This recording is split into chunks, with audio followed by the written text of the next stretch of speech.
Letters Home by Dulani Kulasinghe. Prologue. On Seaford Head. Grasses wave in undying wind. The sea, sharp, bright, broken by light from 93 million miles away.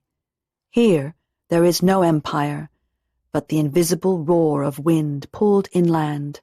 High pressure to low pressure, sea to land. Sea to island. I land here. What pulls us? What makes us restless to leave our places and come undone by passage over water, through air and time and space to find what?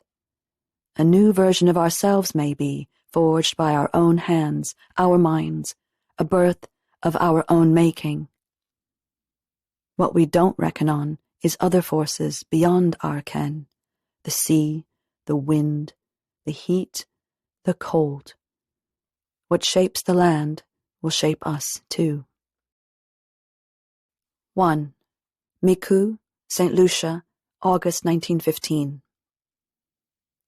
What did that man just say? Are you going to sit down and be slaves, or fight? He said that out loud? Or did his moustache muffle his fine words? Nelson, man, you say he meant safe, but look at that damn moustache. I know what the donkey said. How the hell's he think we got here? 2. I'm going.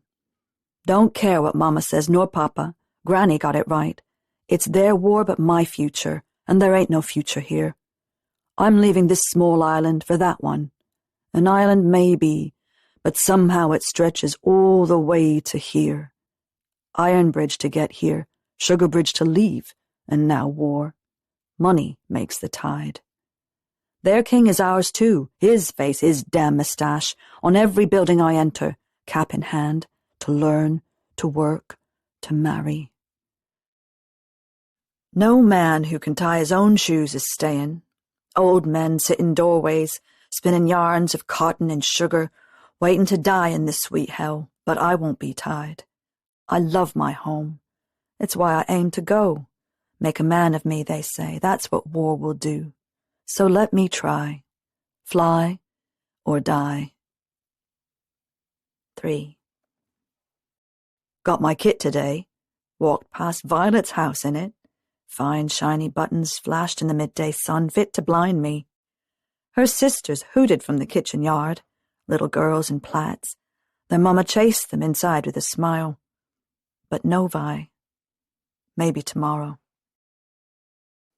4. I saw him, the fool, strutting with Nelson so cocky, line by fine line, Nelson's cousin Dennis behind. They marched past our house and all the others. On to what? Glory? Riches? He knows how it is. White English rule here. He shared my desk in that school and copied my work, lazy boy, though he didn't need to. He heard them teach they freed us. Freed us? Freed us? Fools us if we think that's how we came to choose our own lives. But free? Now, there's a puzzle. Free to starve, to wear our clothes ragged no matter how we patch them, to work for less than English doing the same work, though they never would. That free? It is here. Will it be different there? Is that what he thinks? He'll be dead in a ditch he had to dig himself, that's what. Damn fool. Damn handsome fool. I want to hate his pride, but it's what I love best. His bright, strong face, his smile, his wide shoulders, big laugh, hands on my waist. Girl, stop that. Wash to hang and babes to feed. He'll have to take care of Nelson, Dennis, and himself. 5. 2nd of October, 1915, Miku, St Lucia. As we leave, I see her, waving. Even from here she looks good. Is that a new dress? No, it's her face is new. Hope suits her, makes her new penny bright. Eyes shining so I can see from way out. Violet, I'm here! Here! No, I won't stop shouting. That's my girl. Wait for me, Vi, wait! I'll be back. 6. SS Berbice, October 1915. 100 men strong from green St Lucia, 32 already aboard from St Kitts, 34 from Antigua, another 34 from Dominica. We're still in our island kit.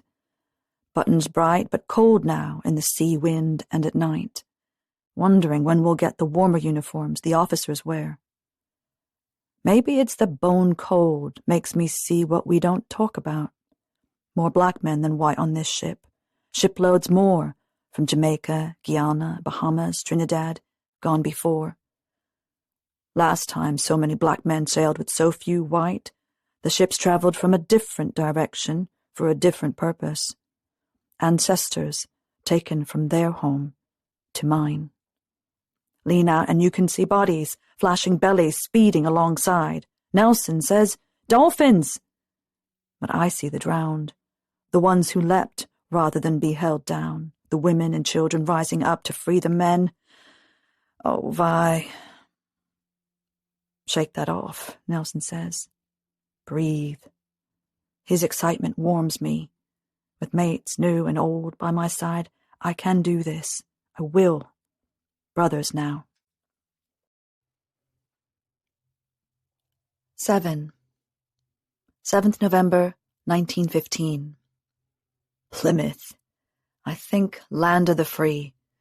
But Nelson laughs at me. That's America. This is England. Smells of salt fish, petrol, sweat, rush of men's bodies onto waiting trains, headed east into dawn. 8. Seaford, November 1915. Full moon when they arrive, but no one would know, covered in cloud as it is. No eye raised in the dark and high endless wind. Cold squints them down to feet shuffling to higher ground. Fall in. Attention. Stand fast. Stand fast. Stand fast. Stiff, exhausted, cold. Fall out. When they last did this, the sun shone and the crowds cheered, so proud of the handsome boys in their island kit shining. Now there's no sun on these suns. The moon hides her face. They keep theirs low and hope inside will warm their outsides. Heartsore, their insides will wait. 9. To Violet, December 1915. Never been so cold, not in the daytime nor at night. How's it we're still in our kit from Port of Spain in December? Our home kit, they call it. Their home kit is wool, scratchy, true, and the color of cow's dung, but warm against the bitter, endless wind. It makes me deaf, that wind. At night, trying to sleep in these shacks, I hear it like we're still at sea, feel the bed rock under me, sick and tired and hungry.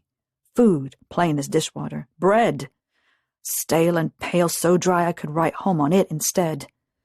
But you'd throw it out, Vi. No good except for damn noisy seagulls, and even they turn their beaks the other way. Like me.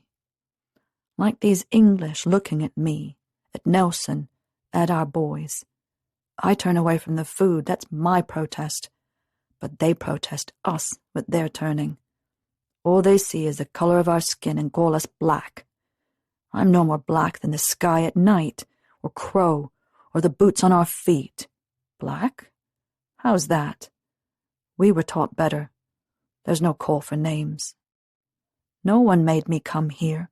Smart, fast, strong, more than most in training. I chose this, for better. But some days, looks like, for worse. Nelson is worse, too. That cold is settled in him now, deep in his narrow chest. Man, we just got here. Man. Boy, more like. Should have stopped him signing up, but couldn't. He said, If Dennis is going, I go too. Cousins like brothers, them. But he's my brother too, if not by blood. Good Lord, let him live. That's a letter I don't want to write. 10. Seaford, December 1915. The Ancient Order of Foresters Friendly Society of Seaford welcomes you. So said Clement when he got back, all the white men smiling. You couldn't believe they meant it, but they did. He said, "We have left our homes and comforts because the call to arms is as much to us as it is to an Englishman. We are all British and are proud to be members of the Empire, and we will shed our last drop of blood to uphold its integrity." At least, so he says he said. We are British, yes. Proud, yes. And Lord knows we'll bleed like any man if we're shot. But integrity? I fight for my own. 11. 5th January, 1916. Blood. Nelson coughed blood last night. No one came. I held his hand. 12. 6th January, 1916. Dear Auntie, dear Nelson, this letter's not to him. Dear Auntie, I'm sorry to say, I'm sorry, God have pity, make it clear. Dear Auntie, last night Nelson died. We prayed. I covered him with all my clothes, but he shivered and coughed. He loved you very much. He called out for you.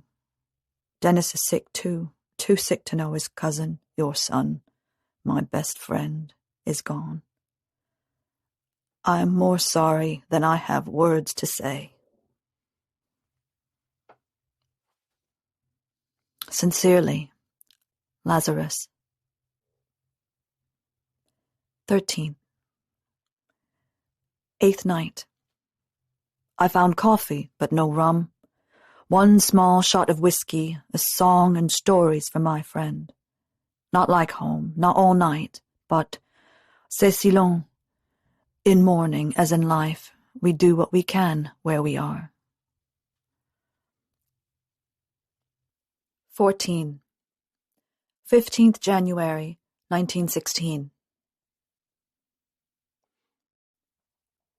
Egypt, they tell us, though the war is in Europe. Who will we fight there? Do they think we don't know? There will be guns for us in France, but only to pack into crates, to unload, to carry, not to shoot, not by us, freed by them. Once I would have railed against it, argued with Captain Jenkins, stood up for us. Now, part of me doesn't care where we go. We dreamed of order, progression, guns and drills leading to promotion, elevation, respect. But now, Dennis is delirious, forgetful in fever. He talks to Nelson. Or maybe it's me who's forgetful, unseeing. He is closer to Nelson than me.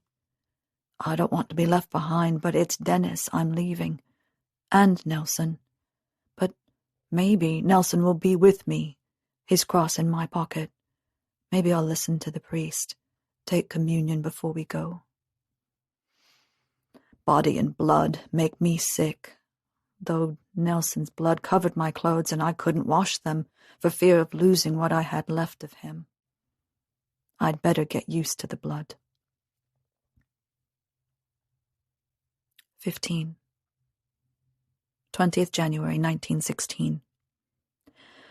After weeks of drills, inspections, cleaning, loading, unloading, packing, unpacking, then cleaning the guns again, grinding teeth in sleep, bored and edgy by day, asleep nearly before eyes close. Tonight, finally, we will take trains to Plymouth. The journey here, but in reverse. For HMS Marathon, via Malta to Alexandria, and so from island to island until Africa. Our journey in reverse indeed. Visited Dennis one last time, face ashy, shrunk small under the scratchy green blanket, unseeing, or at least not seeing me. Visited Nelson, already buried in the old cemetery, like they were ready for us. Cold stones, his final place. No words for his headstone. Mama Février will struggle to find them. What verse could sum up her son? I tried to remember words to the songs we sang together, but when drizzle soaked through coat to skin, I left him, knees wet, his dirt under my nails. No words left now. I won't be back, but I'll take Nelson, yeah, and Dennis, with me when I go.